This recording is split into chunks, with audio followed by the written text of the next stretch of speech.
I'm Dr. Nathan Cole, and for nearly 2 decades, I was a cardiothoracic surgeon at St. Augustine Memorial Hospital in Savannah, Georgia. Or at least, I was until the day I turned in my resignation letter last April. Over the course of my career, I performed more than 2,800 heart surgeries. I've witnessed the power of modern medicine transform hopeless cases into second chances at life. I've seen mechanical valves click rhythmically inside chests that once held no pulse.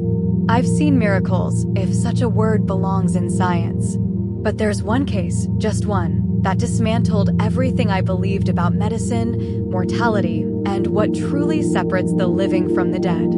St. Augustine Memorial is a regional trauma center serving much of coastal Georgia and northern Florida. As chief of cardiac surgery, I had seen it all: massive myocardial infarctions, post-trauma thoracic ruptures, congenital defects that seemed sculpted by chaos itself. My team was elite, sharp, efficient.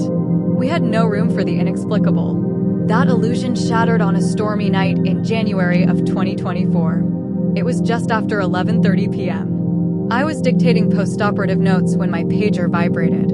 Code blue, cardiac arrest, trauma incoming. ETA 9 minutes. Need cardiac in or two. The message was from Dr. Alexis Monroe, one of our best ER physicians, steady hands, clinical mind, no trace of hysteria. If she was paging me personally, it was serious. I made my way down the quiet hallway toward the cardiac suite, where my surgical tech, Aaron Delgado, was already prepping the sterile field. My anesthesiologist, Dr. Meredith Hall, had been with me since residency. Between us, we could operate in our sleep.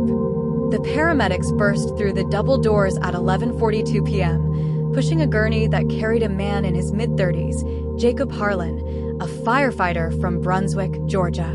According to the paramedics, his partner found him collapsed at home after returning from a 36-hour shift. Unresponsive, shallow agonal breaths, no pulse on arrival, the medic reported. We got a weak rhythm at 11:10, but lost it again en route. Jacob's skin was pale, almost waxen. His pupils were fixed. The monitor displayed a chaotic electrical storm, ventricular fibrillation. Charged to 200, I ordered. The defibrillator paddles clicked into place. His body arched with a jolt. Nothing. Again. 300. Still nothing but flatline. We cycled through medications, CPR, epinephrine, amiodarone. Every combination in the book. His heart would twitch briefly, like a light bulb trying to catch current, then die again. After 40 minutes, the room fell quiet except for the monitor's relentless tone. Dr. Hall looked at me over her mask. Nathan, there's no response. Fixed pupils. Core temps 94.2. I pressed 2 fingers to his neck, cold, lifeless. Time of death, I said, my voice steady but heavy, 12:18 a.m. We did everything right. Every protocol was followed to the letter. There was no doubt in anyone's mind Jacob Harlan was dead. I stepped out to deliver the news to his wife, Emily, who had been waiting just outside the trauma bay. She was trembling, her firefighter's jacket wrapped around her shoulders like armor. I'm so sorry, I told her. We did everything we could. His heart never regained function. Her sobs filled the hallway. I've delivered hundreds of those conversations, but that one stayed with me. By 1 a.m., I was back in my office, filling out the death report. Rain lashed against the windows, the kind that made the whole hospital feel like it was underwater. I signed the final form at 1:07 a.m. and leaned back, exhausted. That's when the intercom crackled. Dr. Cole 2 or 2. Stat Dr. Cole 2 or 2. At first, I thought it was a mistake. Or 2 was supposed to be quiet. Jacob's body was still there, awaiting transfer to the morgue. When I arrived, Aaron was standing by the monitor, pale as chalk. You need to see this, he said. The monitor, still connected, was showing a sinus rhythm. A strong one. 82 beats per minute. That's not possible, I said quietly. Disconnect the backup lead. Check the calibration. We already did, Meredith said. Her voice trembled. It's him, Nathan. The pulse ox is reading 98%. Blood pressure, 110/70. I turned toward the table and froze. Jacob was sitting up, awake, breathing normally. His eyes, clear, alert, impossibly alive, locked on mine. Where am I?" he asked. For a moment, I couldn't speak. His voice carried the confusion of someone waking from a nap, not a corpse risen from death. "Jacob," I said finally, stepping closer, "you went into cardiac arrest. We pronounced you dead 49 minutes ago." He blinked, his brow furrowed. "No." I remember collapsing, then hearing sirens. And then, nothing. Just quiet. His vitals were perfect. Not good, perfect. Normal EKG, normal oxygenation, no evidence of hypoxia, no neurological deficits. We ran every test imaginable through the early hours of the morning. Echo, MRI, full blood panel, EEG, all clean. Dr. Monroe joined us from the ER, flipping through the chart in disbelief. I was standing right there when you called time of death. There was nothing, no heart activity, no brain waves. How the hell? I had no answer. Within hours, word spread through the hospital. Residents whispered about the man who came back. Reporters called by dawn. Administrators scrambled for explanations. I told them the truth. There was none. Jacob was kept for 72 hours of observation. His cardiac function remained flawless. He walked out of the hospital 3 days later, holding his wife's hand, smiling. But that smile haunted me, because I had felt the cold of his skin, the stiffness beginning in his jaw. I had seen the flatline hold steady for nearly an hour. I had watched life leave his body and then somehow impossibly return. And it wouldn't be the last time. In the days following Jacob Harlan's revival, St. Augustine Memorial felt different. The corridors were the same sterile beige, the coffee still burned in the staff lounge, but an invisible current ran through the halls, a low-grade electricity of disbelief. People whispered when I walked past. Some called it a miracle. Others called it malpractice. The chief administrator, Dr. Ellen McCarthy, requested a full review. I cooperated willingly. I wanted answers as much as anyone. The review confirmed what I already knew. Every step of Jacob's case had been handled correctly. The resuscitation protocol was textbook. The declaration of death had been verified by 3 clinicians. There were no errors, no skip steps, no faulty readings. But there was no explanation either.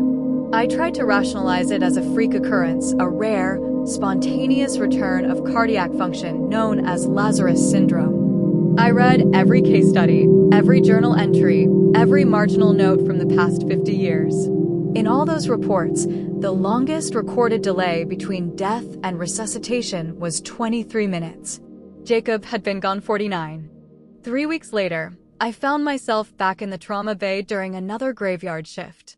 The emergency room always smells faintly of antiseptic and despair after midnight. At 2:12 a.m., an ambulance rolled in from Interstate 95. Female, 28, cardiac arrest secondary to hypokalemia, down 15 minutes. Her name was Rebecca Foster, a graduate student from the university across town. She'd been studying through the night when her roommate found her collapsed beside a half-empty bottle of water and a pile of flashcards. We worked her for 40 minutes. Nothing. Meredith's voice was quiet but steady. "Nathan, we're past the window." I nodded reluctantly. Time of death, 2:58 a.m. Her roommate sobbed into her hands. The team filed out silent. I stayed behind to finish the chart. At 3:37 a.m., exactly 39 minutes later, the cardiac monitor blared. Flatline to sinus rhythm. 74 beats per minute. Rebecca Foster opened her eyes and whispered, "Please, don't let the lights go out again." Her first words back were coherent. Her vitals, textbook. Oxygen 99%, blood pressure 118/72. Her neurological exam was pristine. When I questioned her later, she described sensations eerily similar to Jacob's: detachment, a vantage above her own body, the voices of the medical team echoing from somewhere impossibly far away. She remembered hearing the time of death, word for word. Then she said something that chilled me. "I heard someone humming in the dark. It wasn't human. And it stopped when you touched my shoulder." I hadn't touched her shoulder that night. 2 patients in 1 month, both verified dead, both revived without deficits. Coincidence was no longer defensible. I began documenting meticulously heart rhythm trends, body temperature decay, EEG baselines. I ordered infrared recordings of post-mortem intervals in the morgue. I measured the residual voltage in defibrillator leads after shutdown. Every night, I buried myself in numbers, looking for a pattern. But numbers were silent. By March, administrators were uneasy. Dr. McCarthy summoned me to her office. "Nathan, you're drawing attention we can't control. The state board is asking questions. Reporters want interviews. Let this go." "I can't," I said. "We're misdiagnosing death. Twice in 6 weeks, Ellen." She folded her hands. "And how many thousands of declarations have been accurate? You can't redefine death because of 2 anomalies." Maybe she was right, but I couldn't stop. April 14th, 2024. I'll never forget the date. The hospital was running on generator power after a thunderstorm crippled half the grid. The lights flickered as the ICU nurse paged me. "Dr. Cole, you need to see bed 12. Right now." The patient was Henry Langford, a 72-year-old retired math teacher admitted for advanced cardiomyopathy. His heart had failed twice that week. He was DNR, do not resuscitate, but his daughter had reversed it an hour earlier, desperate for one more chance. When I arrived, Henry's monitor was already flat. Meredith administered epinephrine. No change. We pushed atropine. Defibrillated.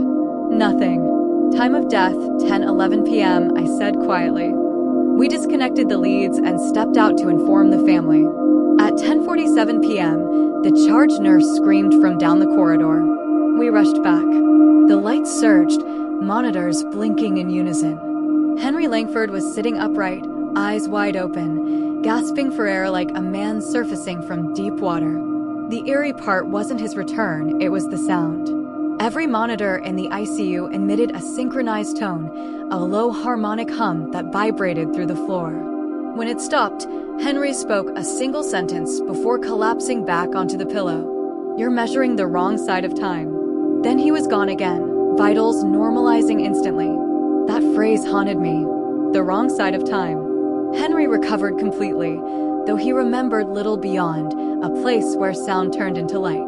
By now, word of my cases had reached medical forums. Emails poured in from doctors who'd encountered their own impossible revivals, patients dead for hours who returned without deficits. Most had been dismissed as documentation errors. One physician from Minnesota wrote, "You're not alone. They wake when the room forgets them." I didn't know what that meant. When I presented my findings at the Regional Cardiac Conference, I expected skepticism. What I got was ridicule. A senior researcher from Duke leaned into the microphone and said, "You're chasing ghosts, Dr. Cole. Dead tissue doesn't reboot itself." But I'd held the hands of people who proved otherwise. 2 months later, in June, St. Augustine experienced an event that broke the hospital's unspoken laws of reason. A multi-car pileup on the interstate brought in 7 critical patients. I was in surgery on one, a teenage boy with a ruptured aorta, when a nurse burst into the OR, panicked. "Dr. Cole, you need to come to Recovery B." The others, they're all doing it. All doing what? Coming back. When I arrived, 3 trauma patients who had been pronounced dead within the last hour were breathing again. Simultaneously, monitors in separate rooms displayed identical heart rates, 83 BPM. The same rhythm Jacob Harlan had shown on his return months earlier. It was impossible. Each revival followed the same profile. No hypoxic injury, no organ failure, no residual arrhythmia. When I compared their EKGs, I realized the waveform wasn't random. It was patterned, like synchronized code. Meredith whispered, "That's not just a heartbeat. It's information." We uploaded the telemetry to an external drive for analysis. Within 24 hours, the hospital's IT security team seized it under order from administration, claiming privacy concerns. The file vanished. After that night, I stopped sleeping. Every sound in the ICU felt like Morse code from another world, the rhythm of a ventilator, the beep of an infusion pump, the tap of my pen. I started waiting longer before declaring death. 10 minutes. 20. Sometimes an hour. My colleagues noticed. "Nathan," Meredith said one morning, "you can't save ghosts." You're losing yourself. Maybe I already had. On July 5th, I was called into an administrative hearing. Dr. McCarthy sat across from me, expression grave. The board has voted to place you on indefinite leave, she said. Your judgment is compromised. You're refusing to follow death confirmation protocol. Because the protocol is wrong, I said. We've seen too much. You've seen coincidence. You're scaring the staff. I walked out without signing the papers. I resigned a week later, packed my office, left the instruments gleaming under cold surgical light, and drove north until the radio lost signal. I settled in Asheville, North Carolina, where I now work in a small community clinic, hypertension, flu shots, newborns. No codes, no resurrections. But sometimes, in the quiet between patients, I swear I hear that low harmonic hum, the one from the ICU the night Henry Langford woke. I still get letters. Families who say their loved ones came back for a moment, nurses who wait an extra hour before pulling the sheet. Most hospitals bury those reports in administrative silence. Last winter, I visited Jacob Harlan. He'd retired from the fire department and opened a small workshop restoring antique radios. When he saw me, he smiled. You still chasing that night? Every day, I admitted. Do you remember anything else? He turned one of the radios on a faint hiss of static. I remember the quiet, he said. Then something like rhythm. Not sound, exactly. More like pattern. Rebecca Foster is now a biomedical engineer researching neural oscillations. Henry Langford passed away peacefully the following year. His daughter told me his final words were the same as before. You're measuring the wrong side of time. I've replayed every monitor feed, every waveform, every timestamp. There's one constant across all 6 documented revivals, the same rhythmic sequence embedded in the heartbeats, repeating interval of electrical activity that no algorithm recognizes. It's as if something or someone was sending a signal through the human body when consciousness should have been gone. Some nights I think about what Jacob said. It was quiet. Others, I remember Rebecca's words, don't let the lights go out again. And I wonder, what if death isn't a boundary but a pause? What if the body remembers the music of its own creation and waits for the world to listen closely enough to restart the song? I'll never know, but I can't walk into an operating room anymore, not knowing that the line we draw between life and death might just be chalk on wet pavement, washed away by whatever rhythm beats beyond measurement. Sometimes, after closing the clinic for the night, I'll check my own pulse. Slow, steady, predictable. But when the room is perfectly still, no wind, no hum of machinery, I can feel a faint double beat beneath my fingertips. A rhythm I felt before. The heart that shouldn't be beating. The one that refuses to stay silent.